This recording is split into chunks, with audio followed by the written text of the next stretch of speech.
ఈ రోజు ఇక్కడ తిర్నాల తిప్ప కాశీనైన ఆశ్రమంలో శివరాత్రి జాగారం జరుగుతుంది. ఈ శివరాత్రి జాగారానికి పోలీస్ వాళ్ళు అన్ని కూడా చాలా చక్కగా ఏర్పాట్లు చేశారు.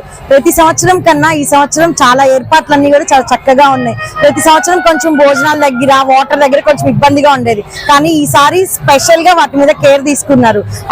ఆ భోజనం దగ్గర కానీ అలానే వాటర్ దగ్గర కానీ క్యూ లైన్స్ కానీ ఆ ఏర్పాటు పద్ధతులు అన్ని కూడా చాలా చక్కగా చేశారు.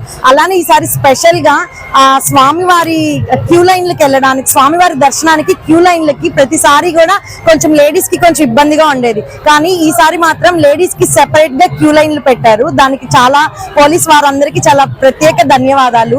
ఈ రోజు ఇక్కడ ప్రతి ఒక్కటి కూడా పోలీస్ వారి ఆధ్వర్యంలో జరిగినందుకు చాలా సంతోషంగా ఉంది. నమస్కారం అండి, నా పేరు విజయ. మేము ఇక్కడ కాశీనాయన ఆశ్రమం స్టార్ట్ చేసినప్పటి నుంచి వస్తున్నాము. ఇక్కడ ఎప్పుడు వచ్చినా ఎటువంటి కొరత ఉండదు. అన్నదానం కానీ పోలీసుల ఏర్పాట్లు కానీ ఎక్కడ ఏ లోపము ఉండదండి. ఇక్కడ అన్ని ఏర్పాట్లు బాగా జరుగుతున్నాయి. ఇంతటి ప్లేస్ లో ఎక్కడ కార్యక్రమం అక్కడ జరుగుతూ ఉంది. అంత జనాలు ఉన్నారు, 30,000 మంది వరకు జనాలు వస్తున్నారు. అయినా కూడా ఎక్కడ ఎటువంటి భద్రతా లోపం కానీ ఎటువంటి ఏర్పాట్లలో లోపం కానీ లేదు. అంతా బాగా జరుగుతున్నాయి. పోలీసు వారు బాగా సహకరిస్తున్నారు.